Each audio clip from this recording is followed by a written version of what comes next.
देखिए, previous video में जो बताया गया था, उसका संक्षेप एक लाइन में ऐसा है कि अपने पूर्वजों के प्रति श्रद्धा व्यक्त करना बिल्कुल गलत नहीं है। लेकिन उनकी श्रद्धा व्यक्त करने का हमने आपको एक दूसरा तरीका बताया था कि उनकी जो एकदम प्रबलतम इच्छा है, आप उस इच्छा को पूरा कीजिए, आपको उसका फ़ायदा दिखेगा। और एक प्रॉमिस किया था कि जो ट्रेडिशनल रिचुअल आप करते हैं, उसके साथ एक बहुत बड़ा खतरा निहित है। अब इस वीडियो में मैं आपको उस खतरे के बारे में बताऊँगा। देखिए, ऐसा है कि मैं बोलने वाला और आप सुनने वाले व्यूअर सब इस बात पर यकीन करते हैं, तभी तो हम चर्चा कर रहे हैं कि मरने के बाद भी जो फिजिकल बॉडी है वो तो यही रह जाती है, खत्म हो जाती है। लेकिन फिर भी कुछ है जो बच जाता है। उसको आप जीव कह लीजिए, जीवात्मा कह लीजिए, ह्यूमन स्पिरिट कह लीजिए। वो स्पिरिट, इस्लाम में उसको रूह कहा जाता है, वो एग्जिस्ट करती है। अब देखिए, मैं आपको बता रहा हूँ कि पूजा के नाम पर या किसी भी नाम पर, अभी मैं पूजा की बात बिल्कुल भी नहीं करूँगा, किसी भी नाम पर किसी भी तरीके से यदि मान लो आप आपके पेरिफेरल एटमॉस्फेयर की या कहीं पर भी आप इन स्पिरिट्स को इनवाइट करने का प्रयास करते हैं, तो सबसे महत्वपूर्ण बात जानिए, बहुत संभावना है कि वो स्पिरिट वहां ना हो, उसके बिहाफ पे कोई दूसरी मिस्चीवियस स्पिरिट आ जाए। यूं समझिए कि आप बुला रहे हैं एसपी साहब को और पता चला कि कोई सिपाही आ जाए, तब भी ठीक है। लेकिन सिपाही के भेष में कोई बहरूपिया या कोई बहरूपिया सिपाही बन के आ जाए, तो मुझे बताइए, क्या आपके पैरानॉर्मल सेंसेस इतने तगड़े हैं कि जो इनवाइटेड स्पिरिट है, आप क्रॉस चेक कर सकें कि ये कौन है? देखिए, फिर मैंने बोली और बात थोड़ी सी डराने वाली है। क्या होता है कि आपके और हमारे जो पैरानॉर्मल सेंसेस हैं, अनसीन को देखने की ताकत और अनहर्ड को सुनने की ताकत, ये इतनी डेवलप नहीं है कि किसी भी इनवाइटेड स्पिरिट की सच्चाई को हम पता लगा सकें। बहुत से कॉलेजेस में, हॉस्टल में लड़के और लड़कियां ये वाला काम करते हैं। मैं उन गेम्स का नाम नहीं बताऊंगा, वो सब ऑब्जेक्शनेबल चीज़ें हैं। बहुत पुराना तरीका है जो रविन्द्रनाथ टैगोर ने भी आजमाया था, प्लेन चिट पर स्पिरिट्स को बुलाना।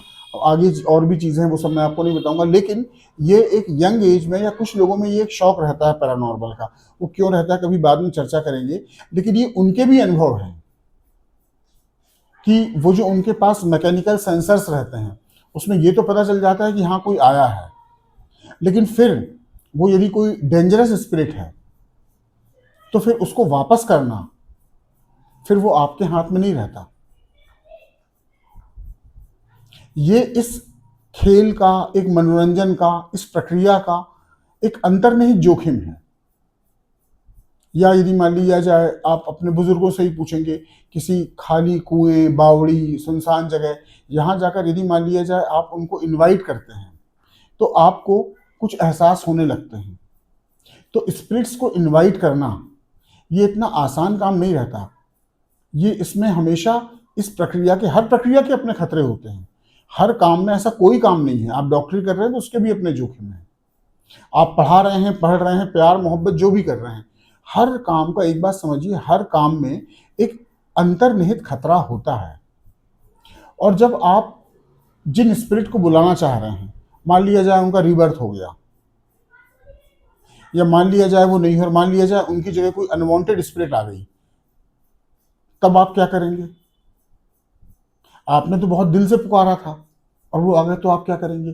तो ये एक खतरों की एक चेन को शुरू करना होता है।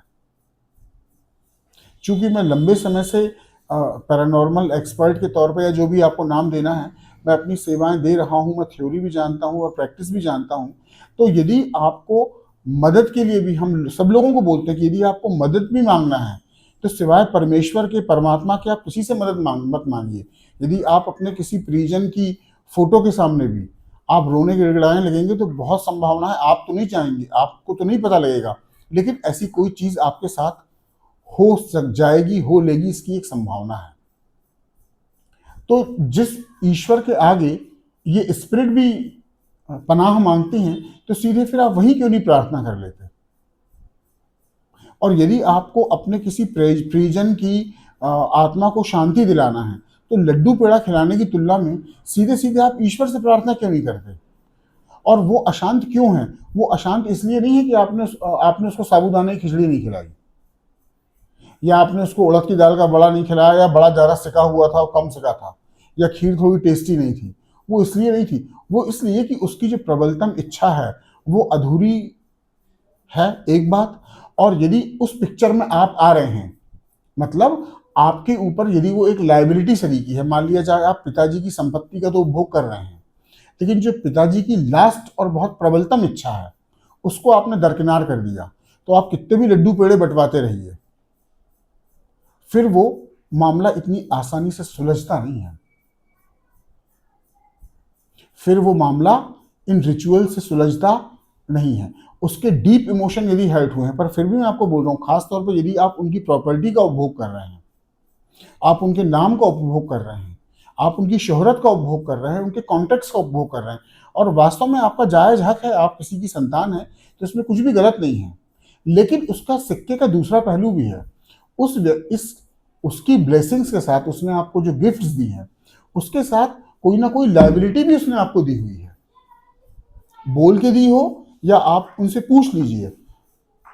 और फिर मैं आपको पुरानी वीडियो वाली बात बता रहा था, उसमें किसी भी पिताजी की ये इच्छा कभी नहीं रहती कि तुम वहाँ फलानी फलानी नदी में फलाने फलाने घाट पर वहाँ तुम ऐसे चावल के लड्डू बनाना और उसमें ऐसा ऐसा करना तो देखना बहुत मजा आएगा। ये सब स्टूपिड बातें हैं। अब वो शास्त्र में लिखी हो, देखिए एक बात मैं आपको और बता दूं, जो शास्त्रों की वकालत करते हैं, शास्त्र उनकी 5 पीढ़ी पहले या 7 पीढ़ी पहले या उन्हीं के पूर्वजों ने लिखे हुए हैं, और उनके देख लीजिए, क्रॉस चेक कर लीजिए, कहीं ऐसा तो नहीं कि उनके पूर्वजों ने अपने वंशजों के लिए, माने एंसेस्टर्स ने अपने डिसेंडेंट्स के बेनिफिट के लिए कोई चीज लिख दी हो। क्योंकि आप जो रिचुअल करते हैं उसमें एक होते हैं विप्र महोदय, पंडित जी, जो सर्विस प्रोवाइडर होते हैं, और एक होते हैं गुड्स प्रोवाइडर, माने सेठ जी, सामान देने वाले, सामान बेचने वाले। अब इसमें तो कोई गलत बात नहीं है कि भाई कोई भी आप अनुष्ठान करेंगे तो एक उसमें आपको सेवा प्रदाता है, सर्विस दे रहा है, और एक आपको मटेरियल सप्लाई कर रहा है। तो आपके अनुष्ठानों से उनको तो इमीडिएट फायदा होगा, और वो उसकी वकालत कर रहे हैं। ठीक है, उनके अपने मटेरियल इंटरेस्ट हैं, और आपको उनसे नहीं झगड़ना है। आपको अपने आप में विचार करना है कि कहीं ऐसा तो नहीं कि ये चीज उनके लिए मजा हो पर आपके लिए सजा बन जाए। तो दूसरी बात मैंने क्या कही? दूसरी बात मैंने आपको ये बताई कि आपको यदि कोई दिक्कत आती है, कोई चीज कुछ मांगना है, तो कृपया पूर्वजों से मांगना छोड़िए। पूर्वज भी जिसके आश्रित थे मनुष्य रूप में, वो परमेश्वर है, और स्पिरिट फॉर्म में भी वो जिससे दया की भीख मांगते हैं वो भी परमेश्वर है। तो अपना रोना उन्हीं परमेश्वर के चरणों में कीजिए तो बेहतर है। और दूसरा, ये जो इस किस्म के जो अनुष्ठान होते हैं, पूर्वजों की आत्माओं को बुलाने वाले, उनको भोग देने वाले, फिर उनको विदा करने वाले, इनमें हर प्रोसेस के समान इनमें भी एक खतरा निहित होता है।